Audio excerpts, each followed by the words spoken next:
आता है, एक की कॉल आई और रोने वाले अंदाज़ में कि लोगों को मैं सबको इज़्ज़त देता हूँ, सबसे अच्छे से बात करता हूँ, लेकिन मुझे कोई भला नहीं समझता, मुझसे कोई बात नहीं करता।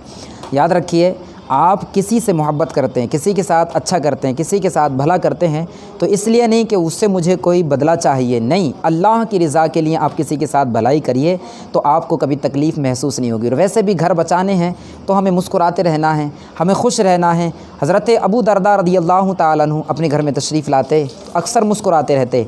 हज़रत उम्मे दरदा यानी कि आपकी ज़ौजा ने आपसे कहा कि आपको जब देखो घर में आते हैं तो मुस्कुराते हुए बातचीत करते हैं, जब देखो आप घर में आते हैं तो आप हंसते हुए नज़र आते हैं, मुस्कुराते नज़र आते हैं। हज़रत अबू दरदा रज़ियल्लाहु ताला अन्हु से आपने कहा कि ऐसा ना हो कि लोग आपको बेवकूफ़ समझने लगें। तो हज़रत अबू दरदा रज़ियल्लाहु ताला अन्हु ने इरशाद फरमाया, लोग क्या कहेंगे, लोग क्या समझेंगे, मैं नहीं समझता, बस इतना जानता हूँ कि मेरे आका मदीने वाले मुस्तफ़ा सल्लल्लाहु ताला अलैहि वसल्लम जब भी बात करते हैं, जब भी मैं देखता हूँ तो मुस्कुराते हुए मुलाकात करते हैं। इससे पता चला घर बचाने हैं तो मुस्कुराते रहिए और सब्र करते रहिए। दूसरों को आप इज़्ज़त इसलिए मत दीजिए कि मुझे इससे कोई बदला चाहिए।